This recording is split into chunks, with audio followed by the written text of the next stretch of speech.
that revenge and comes out with the win, no, I wouldn't be shocked. But I think, that Lakeland, as they showed last year, if you can run the ball and if you can block St. Thomas and run the ball, you have a chance of beating St. Thomas every time. Like when Miami Central blew their doors off a couple years ago, Well, that was last year. Lakeland, last year. And Lakeland, they can block you, and obviously they can run the ball. So I'm excited for that game. But I think I was the only one that had them ranked ahead, and I definitely probably had St. Thomas ranked lower than anyone.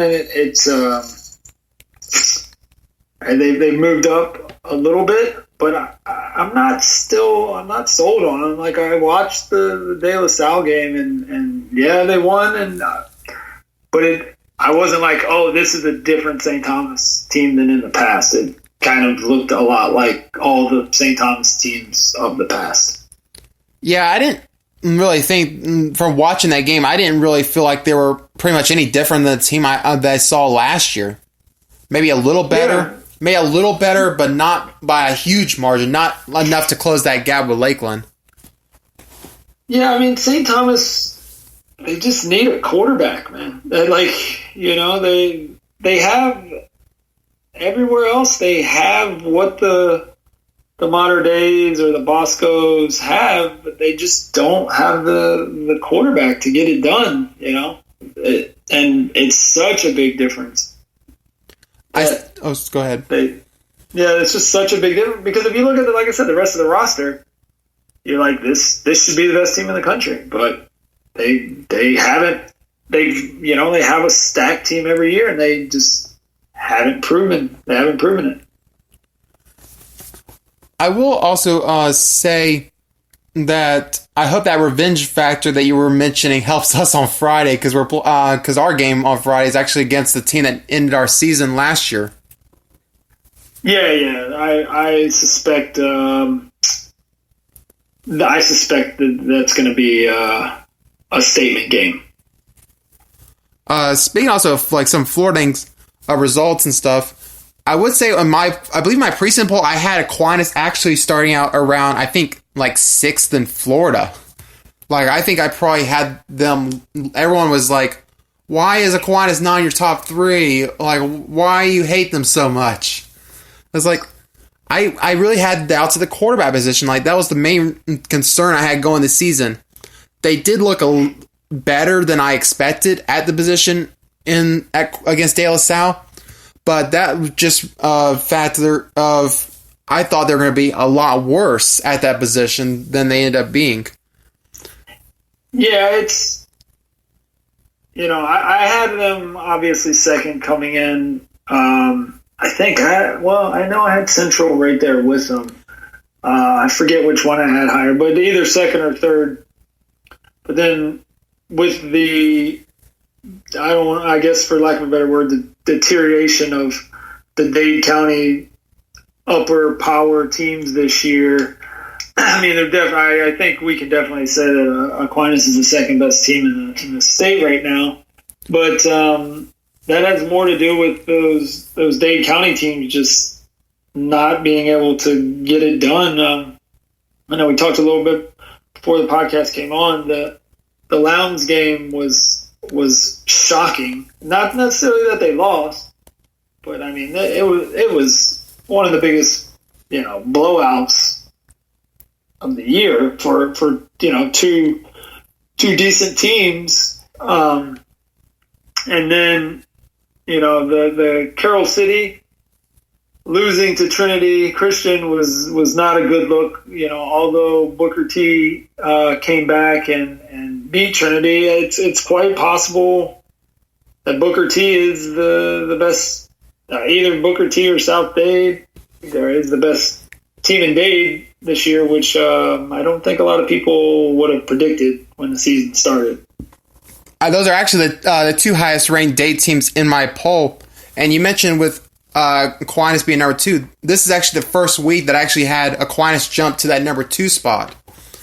With Miami Central's loss to Northwestern, I dropped them quite a bit. So I'll go ahead and go into that poll. I had Lakeland at 1, which I've had them at number 1 since the preseason. Now Aquinas moved up to number 2. Columbia moved up a spot, and I got them at 3rd in Florida. South Dade at 4, Armwood at 5, Deerfield Beach at 6, Booker T. Washington at 7, Northwestern at 8, Edgewater at 9, Miami Central at 10, Rockledge at 11, Cocoa at 12, Gulliver Prep at 13, Chaminade at 14, Bartram Trail at 15, American Heritage Plantation at 16, Miami Palmetto at 17, Orlando Jones at 18, Vero Beach at 19, Flagler Palm Coast at 20, Sanford Seminole at 21, Naples at 22, Cardinal Gibbons 23, Atlantic Delray 24, and Columbus at 25. And yeah, I'm not going to go listing all 50 of them plus the honorable mentions and stuff. I guess anyone that wants to see it, just check out our Twitter. We posted it yesterday. But yeah, I think looking at that, I don't know. I think that the American Heritage Plantation showed me a little bit this week with their win over Cardinal Gibbons. I would probably have them a little higher. Yeah, I think I jumped them up. I've jumped them from 24 to 16 off that win. Yeah, I think. That's a big game. I think. I thought Cardinal Gibbons might take it, but then that was another revenge game, and I ended up being on the wrong side of that. Heritage just has that one loss this year to Gonzaga, which I have in my national top 25, and their wins over. They have some pretty solid wins now with the Gibbons win and the Trinity Christian win, and I think they might have turned it around. And to be honest, that's one of the reasons that I have Gonzaga as high in my national poll is off the strength of that American Heritage victory. So. I don't think American Heritage is like a bad team or anything. I just don't feel like they're like top 10 Florida level this year or like top 50 national level. Like I just feel like they're maybe like a step below that right now. I really felt like going into the season. They were kind of like they're a good team, not really like an elite team this year though.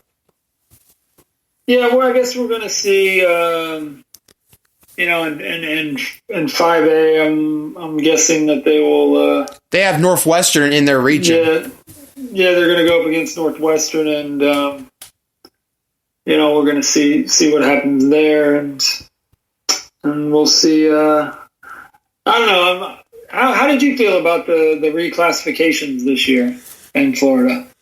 I honestly kind of liked it because it almost felt like. It was probably, for having 8 classes, it was probably the closest we were going to get to really balancing each class and like not having it overwhelming in one class and then super weak in another. It felt like from top to bottom, like each region, it felt like had at least 1 or 2 competitive teams there that would make the playoffs somewhat interesting. You didn't have, like, before you had 6A, Region 4, you had probably 3 of the top 5 teams in Florida all in one district, and then you go to 7A South and you have Aquinas, and then the number 2 team was Dwyer. Like, I hated seeing that district. The Northwestern, obviously Central, Carroll City district being broken up. But I know why they did it. I guess I get it. But now that whole, I guess what they, I assume what they wanted was, as much Miami representation in Orlando as they could get. Ironically, they might not even get it this year because if data is as down as they seem.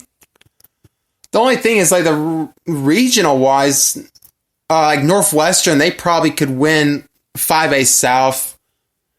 Central probably still one of the favorites to win 6A South. Then you got like Booker T, and then Gulliver in 4A South.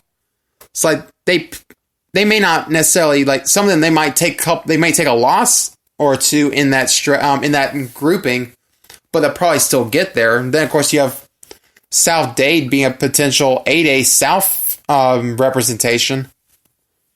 Yeah, I mean, I think that's the reason that the changes were made was to, like I said, get as many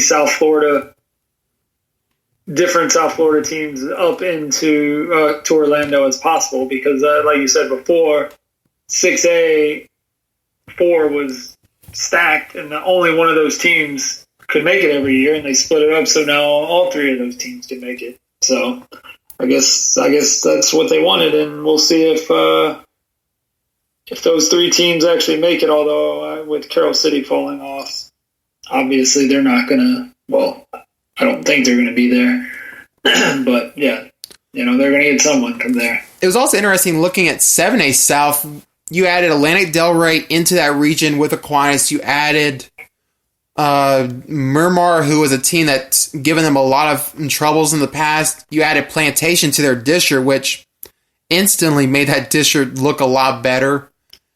Still have I guess Dwyer's fallen off. You have Manatee, a former Aquinas foe in Region 3. You still have Venice in Region 3. So really, like 7A South, it took a bit of a up climb with this reclassification. So Aquinas is not the only show in town in that 7A South. Yeah, it's weird. I can't think of another state off the top of my head that the top classification is really never the best classification in the state, and it's just, I guess it's just the way the cookie crumbles in Florida. But I mean, 8A is just never. Has it ever been the best? The thing with 8A is like it's not a bad class. It's what ends up happening is there's not really in most years a nationally elite team at any point. But what you might end up having is you would probably have. Okay, I'll use this analogy. You might have one team or two teams like in the top 10 at best, but then you go 11 to 40, you might have 8 teams in that range. So there's a lot of depth, a lot of good teams in 8A. They're just not really like state elite level. Yeah, I guess a lot of that comes down to the Miami. Well, I mean, obviously Columbus is 8A, but like the traditional Miami powers, none of them being 8A, and that kind of, I mean, Miami-Dade County is obviously one of the best football counties in the whole country, and with those three Miami city schools not being 8A, I guess that puts a dent in it. Was there anything else with my top, at least for the top 25 teams, or I guess any of the part of the rankings, even though I sent it to you, but you get what I'm saying. Was there anything of note that like caught your attention instantly when you saw it? No, I think it's I don't know exactly how good Rockledge is anymore. Off that loss, I guess we're going, we'll see eventually, but wasn't necessarily surprised they lost, but I was surprised how bad they lost. I thought they were going to put up more of a fight, so I don't know if that says more about them or not, but other than that, I think it's generally, like I said, I would probably have Deerfield Beach. I'd probably have them a little bit higher, but that's just because I think they're a completely different team. But I doubt anybody else would, because they see the 2 losses and they're like, it is what it is. I think that's one of the cases where you have to know the circumstances. But other than that, I think it looks pretty good. Well, they are the highest 2-loss team in the poll at number 6. So that does, I guess that is like one way of sign of respect in a way. Yeah, for sure. Like I said, that's all going to come down to. It's going to come down to that St. Thomas game, but I would be surprised if they don't win 8A. You know, I mean, anything can happen. Injuries can happen.